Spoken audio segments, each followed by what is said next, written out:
उपनिषद अथ सप्तमो अध्याय। अब भगवद गीता का ज्ञान विज्ञान योग नामक 7वां अध्याय प्रारंभ करते हैं। अभी तक हमने पहले अध्याय से लेकर 6वें अध्याय तक क्रमशः भगवद गीता की अध्याय संगति और तदनुसार उसमें निर्देशित विषयों को समझा। 6वें अध्याय का नाम आत्मसंयम योग था।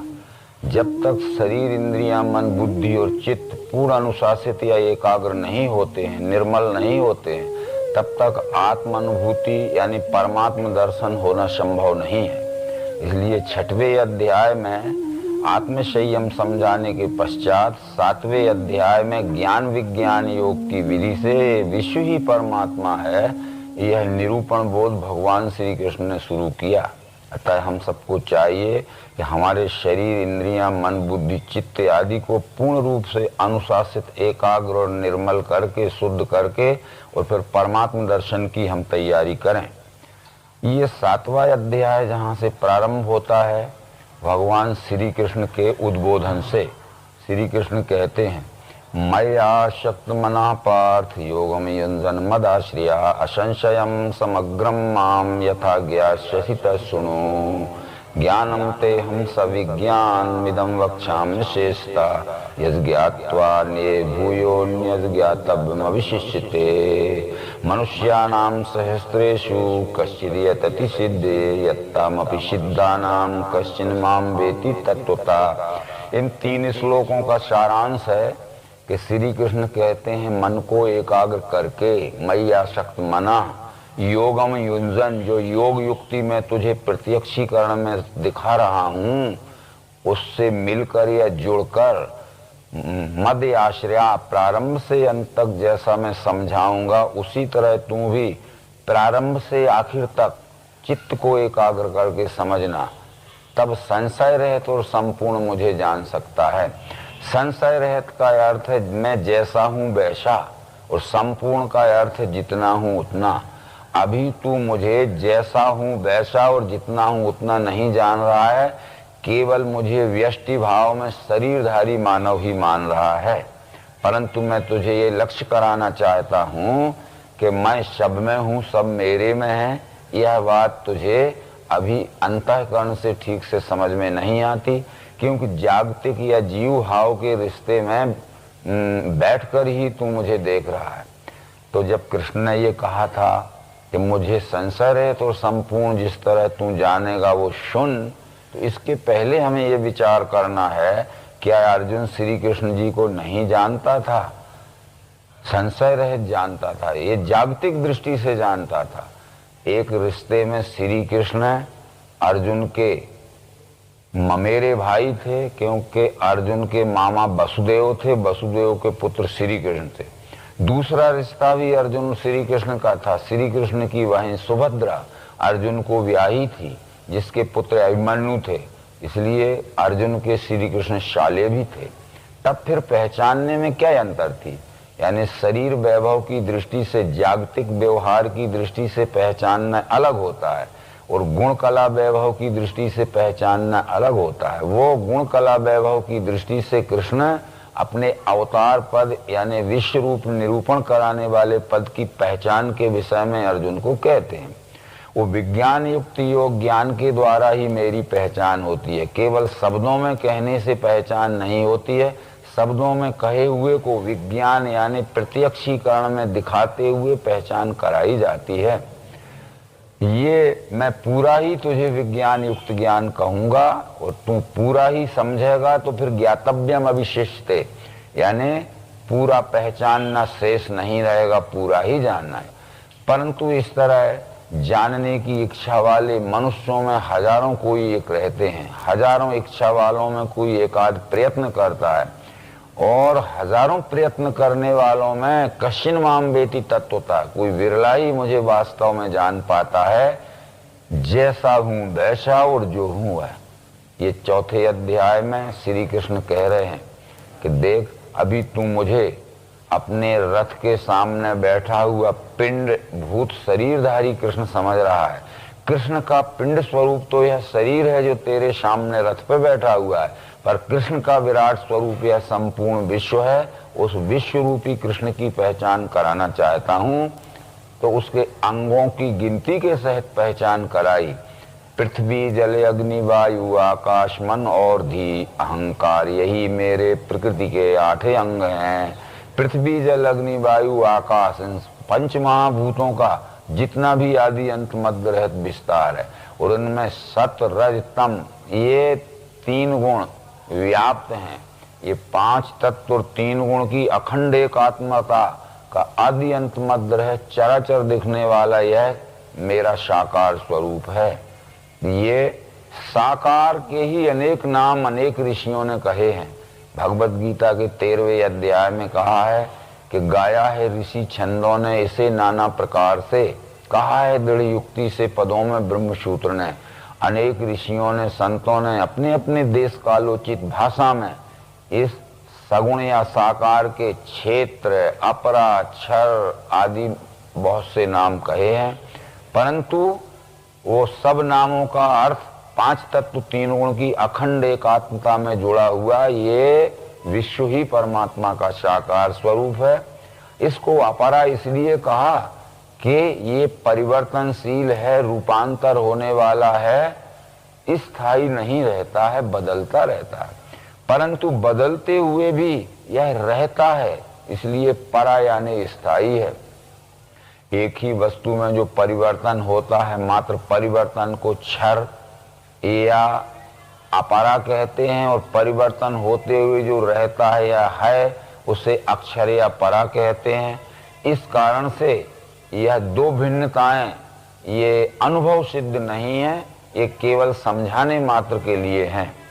तब 7वें अध्याय में कृष्ण ये कहना चाहते हैं कि मत्तः परतरम नान्यद किंचिदस्ति धनंजय मयि सर्वम इदं प्रोतम सूत्रे मणिगणाय। ये संपूर्ण विश्व में मैं ही मैं हूँ, मेरे सिवाय अन्य कुछ दूसरा नहीं है। मयि सर्वम इदं प्रोतम सूत्रे मणिगणाय, संपूर्ण विश्व को मैंने अपने में ओत प्रोत कर लिया है, जैसे सूत में मणि सूत के। ये दृष्टांत स्वरूप उदाहरण इसलिए दिया है कि सूत के ही धागे में जब सूत के ही मणि पिरो लिए जाते हैं तब वह एक माला बन जाती है। यानी जिस धागे में मणि पिरोए जाते हैं वो मणियों से ढक जाता है, इसलिए नहीं दिखता है। यद्यपि वो सूत है तब भी उसे नहीं दिखने के कारण निराकार का। और जो मणि पिरोए गए हैं वो दिखते हैं, इसलिए उन्हें साकार कहा गया। धागा पिरोया है वो भी सूत्र है, और जो पिरोए गए हैं वो भी सूत्र है, परंतु न दिखने के कारण उसको साकार निराकार कहा गया। परंतु सब सूत ही सूत है। ये बातें अन्य संतों ने भी कही थी। जैसे कबीर ने कहा था कि वो अलख पुरुष जो परमात्मा है, अलख पुरुष ने किया विचारा, लख 84 धागा डारा, 5 तत्व की गुदड़ी बीनी, 3 गुणों से ठाड़ी कीनी, तामे जीव ब्रह्मरु माया समर्थ ऐसा खेल बनाया। अलख पुरुष कहते हैं उस विश्वरूप परमात्मा ने जब सृष्टि रचना का अपना संकल्प निर्धारित किया तो लख 84 धागा डाला, 84 लाख योनियों में धागा यानी डोरा फैला दिया। 5 तत्व की गुदड़ी बीनी, 3 गुणों से ठाड़ी कीनी, 5 तत्वों का खड़ा और 3 गुणों का आड़ा धागा डाल के फंसा दिया, वो एक वस्त्र बन गया। तामे जीव ब्रह्म माया, उसी में जीव है, ब्रह्म है और माया है। ये माया क्षर है, जीव अक्षर है और ब्रह्म पुरुषोत्तम है कबीर के सिद्धांत से। तब उनका व्यापार कपड़े का था, इसलिए कपड़े पर उन्होंने ब्रह्म ज्ञान घटाया है, कहीं धातु पे घटाया गया है। जब कपड़ा बन जाता है तो निश्चित है कि कपड़े अनेक प्रकार के रहते हैं, लाल पीले हरे नीले, पट्टे चौकड़ी लंकलाट लट्ठा प्रिंट आदि। तो ये कपड़ा ही जीव है, क्योंकि जीव भी अनेक प्रकार के रहते हैं, गधे घोड़े हाथी ऊंट अनेक प्रकार के, परंतु सब कपड़े सूत के ही बनते हैं, इसलिए कि सब जीव माया से ही होते हैं, परंतु सूत कपास से ही बनता है। इसलिए ब्रह्म माया में जब अपना गर्भ डालता है तब जीव बनते हैं। इस तरह सभी संतों ने इस बात को कहा गया है, परंतु ये कहने के बाद भी केवल शब्द बोध रह गया है, इसलिए लोग शब्द बोध से भ्रमित हो गए, वस्तु दर्शन बोध नहीं हो सका। भगवत गीता में यह वस्तु दर्शन बोध दिव्य चक्षु योग की पद्धति से बतलाया गया है। ये 8वें और 9वें नंबर के श्लोक में इसका डिटेल यानी सुस्पष्टीकरण कर रहे हैं। सर्वांग योग भगवान श्री मायदन चेतन रचा हुआ जो ग्रंथ है, उसके 3रे अध्याय में जो कुछ कहा गया है, ठीक वही भगवत गीता के 7वें अध्याय में समझाया गया है। 3रे अध्याय में ये कहा गया है कि जो स्वरूप दिखता है वह क्षर है, उसमें ओत प्रोत अस्थि भांति प्रिय रूप से मिठास भरी वह अक्षर है, और क्षर अक्षर दोनों मिलके जहाँ लय हो जाते हैं उसका नाम पुरुषोत्तम है। परंतु वो क्षर अष्टांग क्षर साकार, क्षर में 8 अंग होते हैं, यहाँ भिन्ना प्रकृति अष्टधा कहा हुआ है। इस तरह से 4थे अध्याय से सर्वांग योग में जो विशेष स्पष्टीकरण है, अब ये ध्यान में बैठे संपूर्ण सेतु से आदि में क्षर का भाव देखना निज बुद्धि से दिखेंगे, इसमें भाव 8 भिन्न प्रकार के। तो भगवत गीता के 7वें अध्याय के 8वें और 9वें नंबर के श्लोक में उन 5 तत्वों का स्पष्टीकरण दिव्य चक्षु की पद्धति यानी सर्वांग योग में दर्शाए अनुसार किया गया है। रसोऽहमप्सु कौन्ते प्रभास्मि से सूर्यो प्रणवा सर्व वेदेषु सवदा के पौरुषम नृषु। हे अर्जुन, जल में रस रूप से मैं भरा हुआ हूँ। ये जल नामक पदार्थ जो है ये मूल तत्व नहीं है, ये पंचीकृत पदार्थ है, ये 5 का कॉम्बिनेशन है। यदि पानी को हम आंख से देखना चाहेंगे तो उसका रूप दिखता है, उसमें जो रूप दिखता है उतना अग्नि का भी समावेश है। जल को हम हाथ से छुएंगे तो स्पर्श होता है, उसमें जो स्पर्श होता है उसमें वायु का अंश भी समावेश है। उसको हम बजाएंगे तो आवाज आएगी थप थप, तो उसमें आकाश का गुण शब्द भी समावेश है। और जल को सूंघेंगे नाक से तो गंध भी आएगी, तो उसमें पृथ्वी के गुण का भी समावेश है। परंतु जल का मूल तत्व रस तन्मात्र है, तो रसोऽहमप्सु कौन्ते, हे अर्जुन, जल में रस रूप से मैं हूँ। पुण्यो गंधा पृथिव्याम चा, पृथ्वी में गंध रूप से मैं हूँ। ये पृथ्वी या मट्टी दिख रही है, ये तत्व नहीं, ये पृथ्वी या मट्टी 5 तत्वों का सम्मिश्रण है, पंचीकृत पदार्थ है। यानी तो पृथ्वी का रूप देखते हैं तो आंख से दिखता है, उसमें अग्नि तत्व का भी समावेश है अंश रूप से। पृथ्वी को छूते हैं स्पर्श होता है तो वायु तत्व का भी समावेश है। पृथ्वी को बजाते हैं तो आवाज निकलती है तो आकाश का भी समावेश है। और पृथ्वी को हम जीव से चखते हैं तो उसमें स्वाद या रस आता है, कैसा भी या जल का भी समावेश। परंतु पृथ्वी का मूल तत्व जो है तन्मात्र स्वरूप सूक्ष्म तत्व है, वो गंध तन्मात्रा है। इसलिए पुण्यो गंधा पृथ्व्याम चा, यदि संपूर्ण सृष्टि रचना में पृथ्वी तत्व को देखना है तो गंध रूप से देखा जा सकता है। संपूर्ण चराचर के आदि अंत मध्य रहित रचना में जल तत्व को देखना है तो जीव से चक के रस तन्मात्र के रूप में देखा जा सकता है। संपूर्ण चराचर में अग्नि नामक तत्व को देखना है तो खुली आंख से स्पार्किंग या जो चमक है वो रूप तन्मात्रा से दिख सकती है। इस तरह से ये तत्वों का वहाँ निरूपण है, वो सर्वांग योग में बतलाया गया है। तो इसके लिए कोई पिंड स्वरूप अधिष्ठान अपने सामने अपने को रखना पड़ेगा, ताकि एक एक कण से अपने से संपूर्ण चराचर को हम प्रत्यक्ष प्रयोग में देखकर जानकर एकात्मता में मिला हुआ जुड़ा हुआ अभिन्न अनुभव कर सकें। तो ये पिंड स्वरूप अधिष्ठान जो हमने लिया है, यदि इसमें पृथ्वी देखना है तो पृथ्वी का गुण गंध है, पृथ्वी की बनी हुई क्रियाशील ज्ञानेंद्रिय नाक से सूंघ के देखना पड़ेगा। इसी तरह संपूर्ण विश्व में गंध रूप से पृथ्वी है। इसमें यदि जल तत्व देखना है तो जल का गुण रस है, जल की क्रियाशील ज्ञानेंद्रिय जिह्वा से चख कर प्रयोग करके देखना, जो स्वाद आता है या रस आता है वो रस रूप से जल तत्व संपूर्ण विश्व के चराचर विस्तार में फैला हुआ है। इसी में यदि हमें आकाश तत्व देखना है तो आकाश का गुण शब्द है, आकाश की क्रियाशील ज्ञानेंद्रिय कान है। इस पदार्थ को प्रयोग के ठोक बजा के देखेंगे तो अवश्य हमें इसमें शब्द आएगा। इसी तरह सब जगह हम ठोक बजा के चराचर सृष्टि के आदि अंत मध्य रहित विस्तार में देख सकते हैं। और इसमें अगर हमें पृथ्वी का गुण गंध देखना है तो अवश्य इसको नाक से सूंघ के देखेंगे। इस त्वचा वायु का गुण स्पर्श देखना है तो त्वचा से छू के देखेंगे।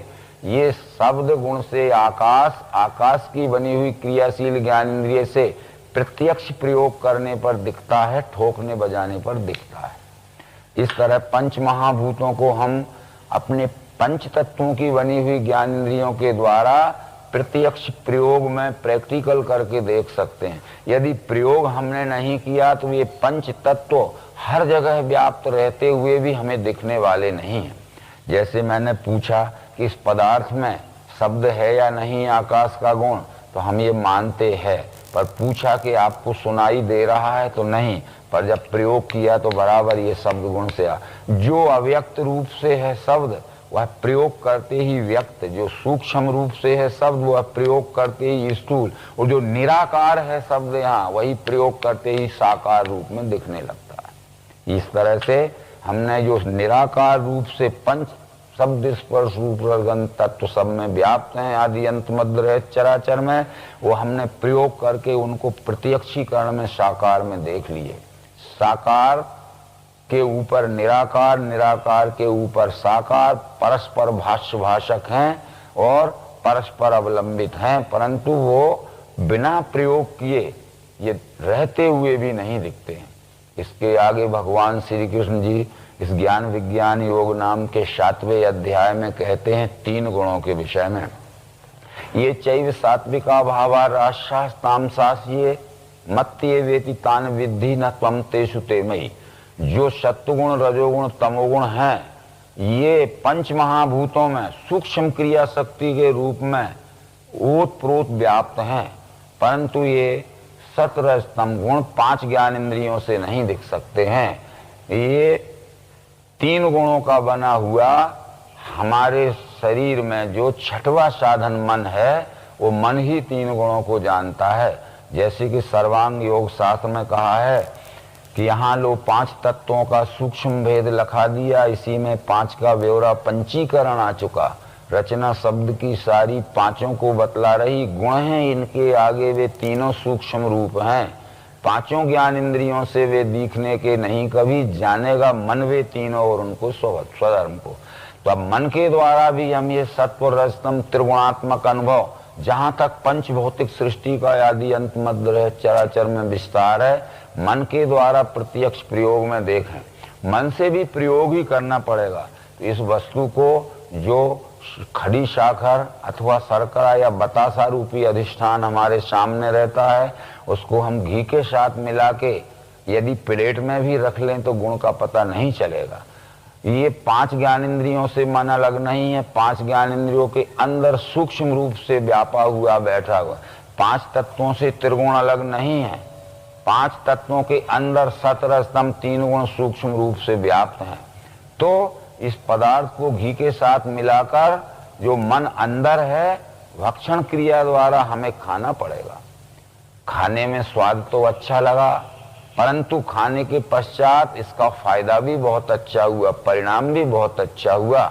उपयोग से लेकर परिणाम तक, शुरू से लेकर आखिर तक, जिस वस्तु का संग करने से हमारे मन को अच्छा ही अच्छा अनुभव आता है वह वस्तु का सत्वगुण है। ये अध्यात्मविद पुरुषों ने, तत्वदर्शी पुरुषों ने इस तरह प्रयोग में प्रत्यक्ष देखकर ही कहा है।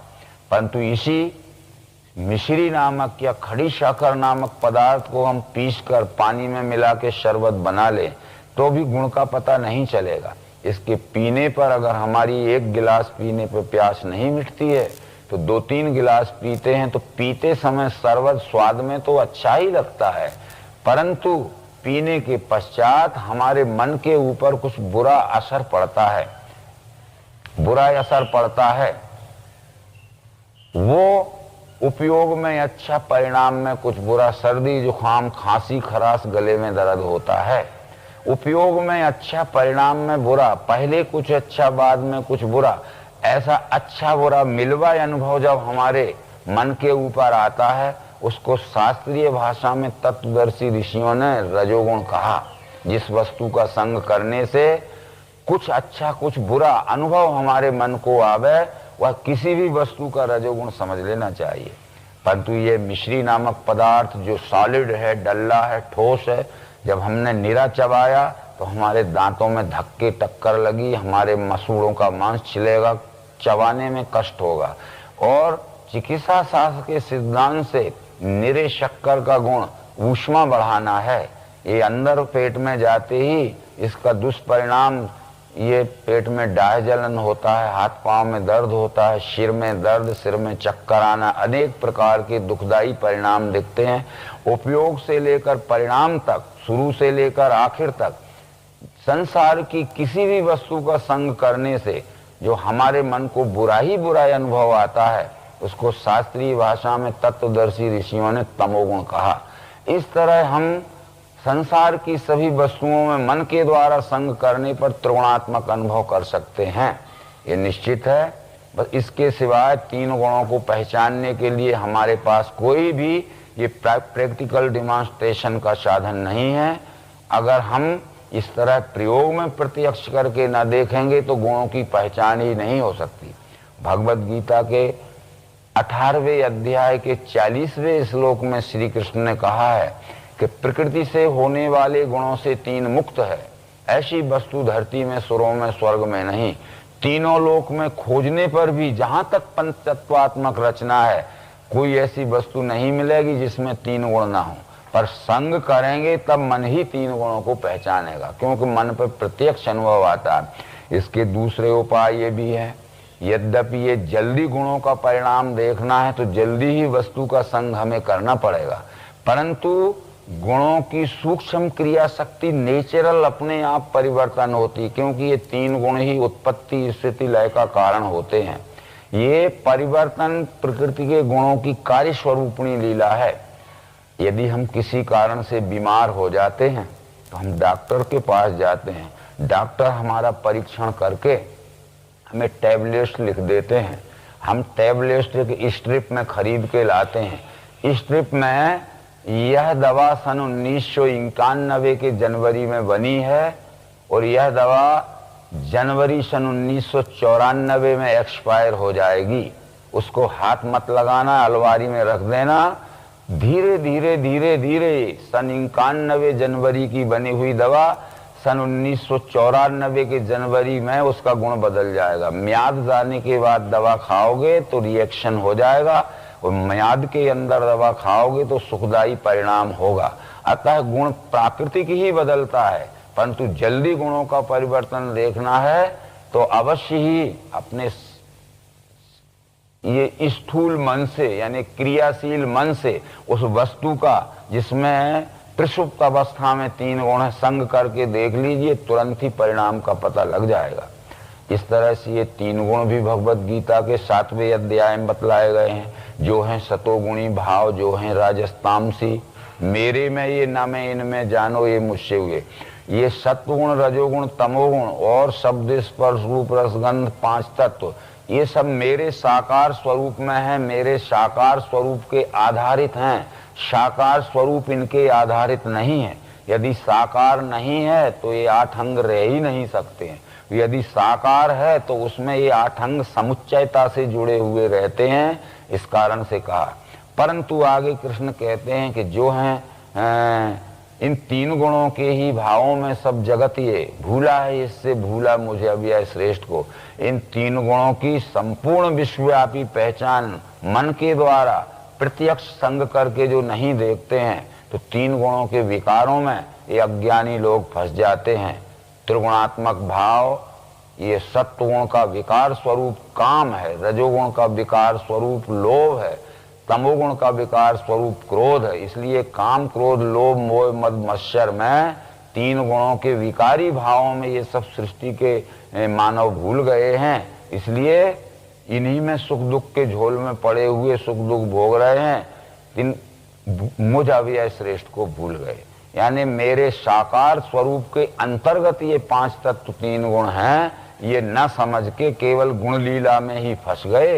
ये नर्मदा की आरती में भी समझाया है श्री कृष्ण ने कि ब्रह्मा विष्णु सदाशिव यह गुण सुत तुमरे, जो हैं करता धरता हरता रूप धरे, तिनको गावत ध्यावत सुध तुमरी विश्रे, इस कारण जग डूबा सुख दुख में गहरे। इन तीन गुणों के ही भाव में सब जगत ये, भूला है इससे भूला मुझे अव्यय श्रेष्ठ को।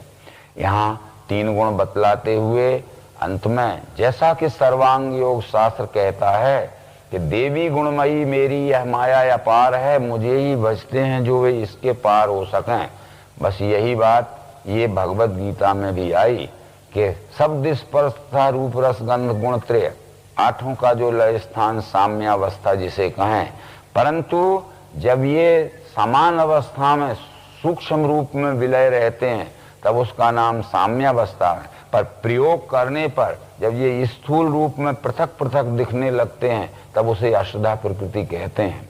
तब सर्वांग योग में कहा था कि अब ये ध्यान में बैठे संपूर्ण सेतु से आदि में क्षर का भाव देखना निज बुद्धि से, दिखेंगे इसमें भाव 8 भिन्न प्रकार के, ये रूपांतर पाते हैं चक्राकार सदैव, देखने पर दिखते हैं। जैसे इस छोटे से टुकड़े में, इस रेक्सिन के छोटे से टुकड़े में देखने पर 8 भाव दिखेंगे।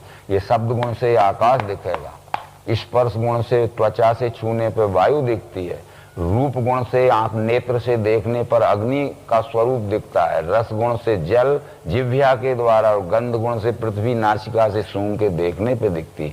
नहीं देखते हैं तब भी इसमें ये सब अंग अभिन्न रूप में लय हैं, पर देखने पर 8 भिन्नताएं जब दिखती हैं तो उसको अष्टधा प्रकृति कहते हैं। वैसे 8 भिन्नताएं अखंड एक रूपता में जब तक विलय रहती हैं तब उसको गुण साम्या कहते हैं। अतः गुण साम्या की क्रिया का क्षर और क्रिया करते ही भिन्न भिन्न 8 भाव दिखना, ये अष्टधा प्रकृति नाम दिया गया है। ये सब बातें भगवत गीता के इस अध्याय में समझाई गई हैं, परंतु वो पिंड स्वरूप अधिष्ठान रख के और उस ब्रह्मांड के वस्तुओं को मिलान करके देखना है। आगे जो भगवत गीता का आशय आता है वो कहते हैं कि नाहम प्रकाशा सर्वस्व योग माया समावृता, मूढ़ो अयम ना भी जानाति लोको माम जम्भ्ययम। नाहम प्रकाशा सर्वस्व योग माया समावृता, यानी योग माया का अर्थ है कोई केवल साकार को मानकर साकारवादी झगड़े में पड़ गए, कोई केवल निराकार को मानकर निराकारवादी बन गए। इसलिए साकार निराकार का यौगिक स्वरूप जो मेरा परमात्म स्वरूप है इसको सब लोग भूल गए। इसलिए भूल जाने के कारण ही साकार निराकारवाद खड़ा हुआ। ये साकार ही जड़ है, निराकार ही चैतन्य है। ये जड़ चैतन्यवाद साकार निराकारवाद खड़ा हुआ। तो ये जड़ चैतन्य का भेद भी यहाँ सर्वांग योग या भगवत गीता में समझाया गया है, वेदांत आदि में समझाया गया है। ये सतरज तम 3 गुणों की प्रसुप्त अवस्था का नाम जड़ है और सतरज तम 3 गुणों की क्रियाशील अवस्था का नाम चेतन है। खाद्य पदार्थों में ये 3 गुण सतरज तम प्रसुप्त अवस्था में है, हलचल रहित अवस्था में, पर हम भक्षण क्रिया द्वारा जब खा लेते हैं, खाने के बाद ये सतरज तम 3 गुण की गुण में घर्षण होते ही, टक्कर होते ही ये कब बात पित्त नाड़ी के रूप में हलचल करने लगते हैं। परंतु इनकी अंतिम उत्क्रांति हमारे अंतःकरण में मन बुद्धि अहंकार के रूप में होती है। खाद्य पदार्थों का जो तमोगुण है वो उसका पूर्ण उत्क्रांत स्वरूप हमारे शरीर में पित्त धातु के रूप में हलचल करते हुए अंतःकरण में अहंकार का स्वरूप धारण करता है। खाद्य पदार्थों का जो रजोगुण है खाने के पश्चात हमारे नाड़ी में वात धातु में हलचल करते हुए और मन के स्वरूप में, और सत्वगुण कफ धातु का स्वरूप में हलचल होते हुए बुद्धि के स्वरूप में प्रकट दिखता है। ये सतरज तम 3 गुण ही मन बुद्धि अहंकार का के रूप में स्थूल हैं। इस तरह ये भगवत गीता के ज्ञान विज्ञान योग नाम के 7वें अध्याय के 4थे मंत्र का स्पष्टीकरण हमने यहाँ इस दृष्टि से समझा। पृथ्वी जल अग्नि वायु आकाश मन और भी अहंकार यही मेरे प्रकृति के 8 अंग हैं, भिन्ना प्रकृति अष्टधा। उसका डिटेल में स्पष्टीकरण पृथक करके हमने समझ लिया। परंतु अब ये जो साकार निकार निराकार का द्वैतवाद है, जो जड़ चैतन्य का द्वैतवाद है, ये द्वैतवाद निरसन होने के लिए यह प्रयोग समझ लेना बहुत जरूरी है। नहीं कोई जड़वादी बनेंगे, कोई चेतनवादी बनेंगे, साकार निराकारवाद के झगड़े होंगे। आज इस संसार में करीब हजारों मत पंथ संप्रदाय हैं। इसमें आधे मत संप्रदाय कहते हैं साकार सत्य है और आधे कहते हैं निराकार सत्य है, साकार झूठा है।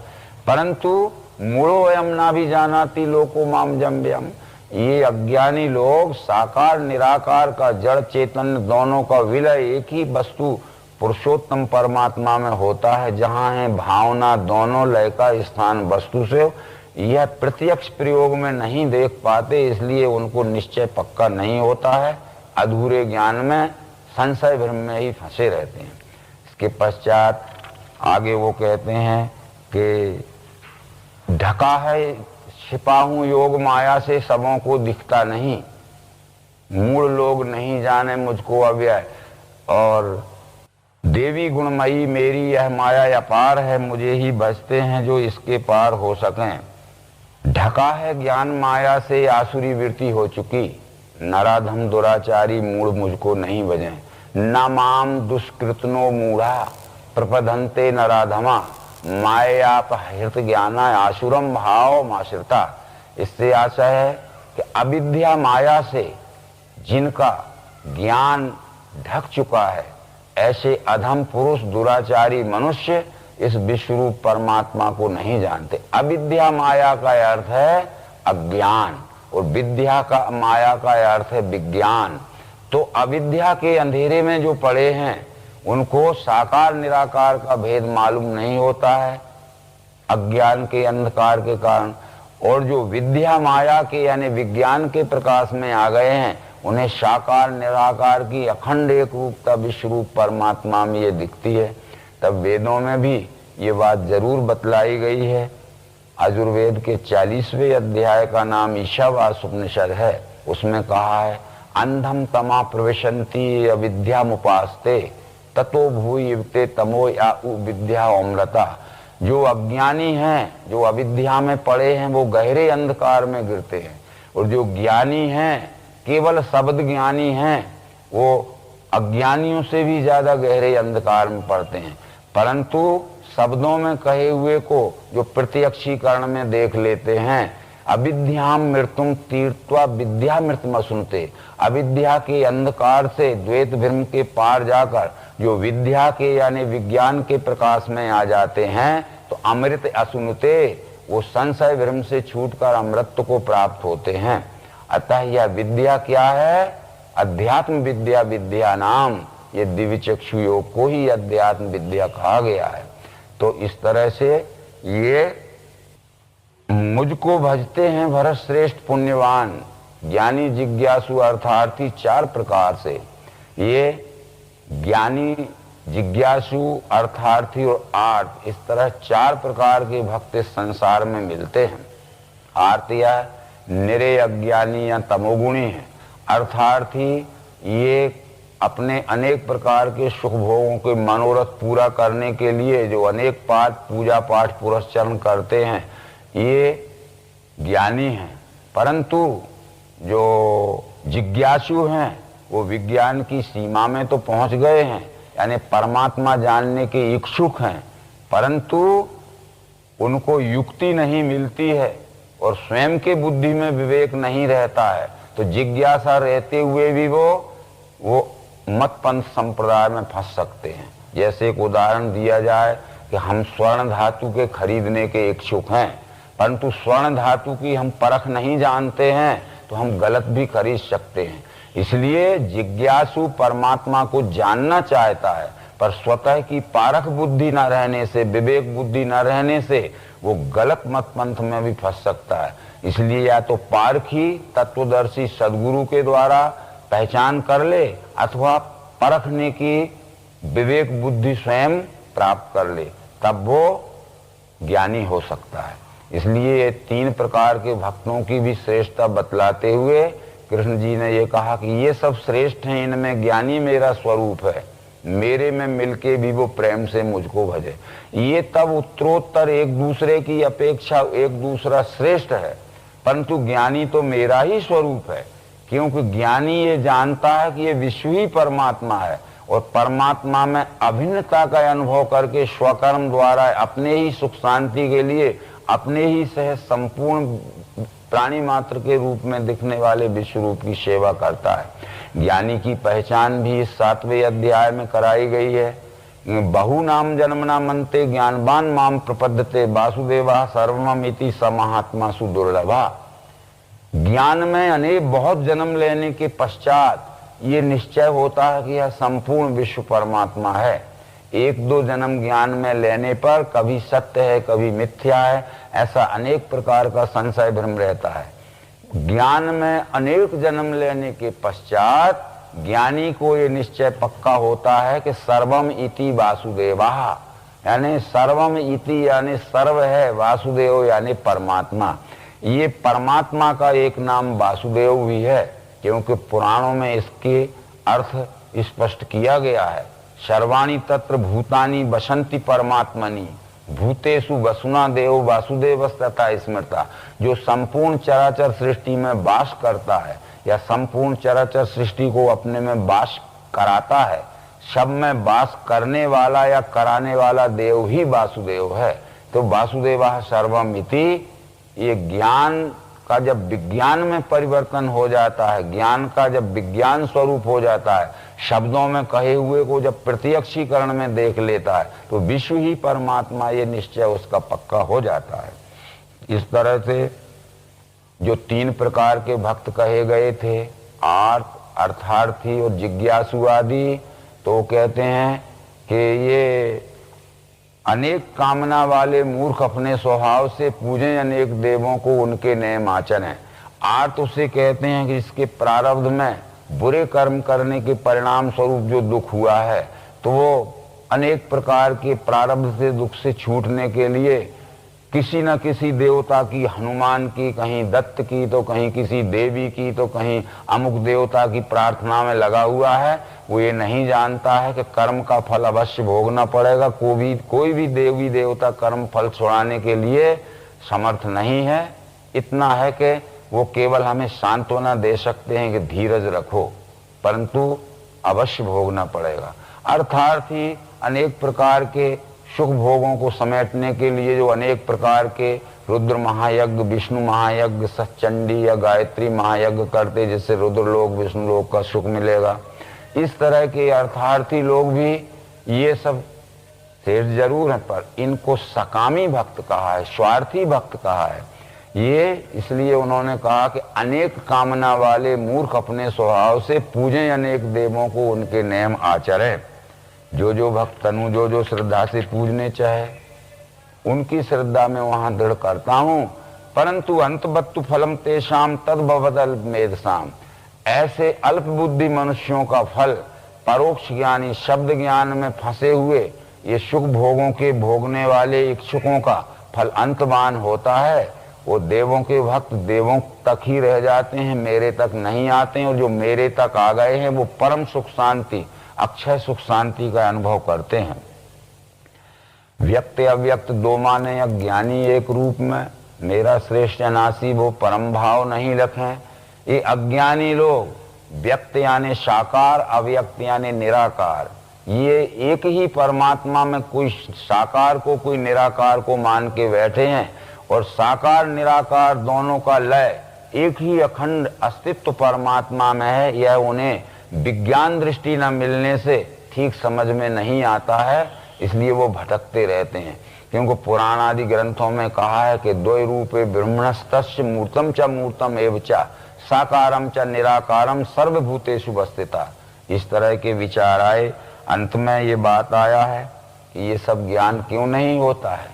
इच्छा द्वेष से उपजे द्वंद्वों के पार्थ मोह से, उत्पत्ति काल से सब भूत ये भ्रम में फंसे। जन्म से ही यह जीव राग द्वेष का भ्रम लेके आता है। जब तक यह पुण्य कर्म नहीं करेगा, जन सेवा के कई जन्म तक परोपकार में पुण्य कर्म नहीं करेगा, तब तक इसका राग द्वेष का द्वैत समाप्त नहीं होगा। तो जिनके पुण्य कर्मों के योग से पाप धो चुके, द्वंद्वों का भ्रम त्यागी, वे निश्चय ही मुझको भजें। ये पुण्य कर्म करते करते जिनके बुद्धि में का द्वैत भ्रम निकल गया है, ये द्वंद्व रहित मनुष्य, साकार निराकार आदि के द्वैत रहित मनुष्य, ये एक ही अखंड परमात्मा का अनुभव करके भजन करते हैं। जो मेरे ही सहारे से करें हैं यत्न मुक्ति का, वो ब्रह्म जानते हैं अध्यात्म सब कर्म ही। अब यहाँ जो पहले श्लोक में कहा था 7वें अध्याय के मेरा आश्रय लेके, मेरी युक्ति का आश्रय लेके जो मुझे जानते हैं वो मुझे पूरा जानते हैं। फिर यहाँ उसका पुष्टिकरण उपसंहार के समय करते हैं कि जो मेरे ही सहारे से, जो मेरी बतलाई हुई युक्ति के सहारे से इस विश्व रूप परमात्मा को जानना चाहते हैं, तो वो अधिभूत, अधिदेव, अधियज्ञ त्रिपुटी में इस विश्व स्वरूप परमात्मा को जानते हैं। अधिभूत उसका 5 तत्व 3 गुण की अखंड एक रूपता का सगुण भाव है। अधिदैव उसमें व्यापा हुआ अस्थि भाति प्रिय रूप से निर्गुण भाव है। ये अधिभूत और अधिदेव यानी सगुण और निर्गुण दोनों का जहाँ लय हो गया है, वो अधियज्ञ स्वयं विश्वरूप परमात्मा है। ऐसा पुण्यवान पुरुष ही जान सकते हैं। और जो अभी अपने बुरे कर्मों के परिणाम स्वरूप तमोगुणी, रजोगुणी, अनेक मलिन भावनाओं में पड़े हुए हैं, वो नहीं जान सकते। आशय अधिभूत दैवी यज्ञ जाने इन सहजो, मुझे प्रयाण काल में भी वे शांत चित्त मुझे लगे। इस तरह त्रिपुटी योग की दृष्टि से, जो कि दिव्य दृष्टि की सप्रयोग प्रत्यक्षीकरण की युक्ति में प्रत्यक्ष प्रयोग में दिखाई जाती है, इस त्रिपुटी में यह विश्व ही परमात्मा स्वरूप है। जो जान लेते हैं तो वो परम सुख शांति का अनुभव कर लेते हैं, यानी उन्हें मनुष्य जन्म लेने की अंतिम सिद्धि, जो परम सुख शांति है, जो परम आनंद है, वो प्राप्त हो जाता है। इस तरह ये बतलाते हुए ये भगवत गीता का ज्ञान विज्ञान योग नाम का 7वां अध्याय संपूर्ण होता है।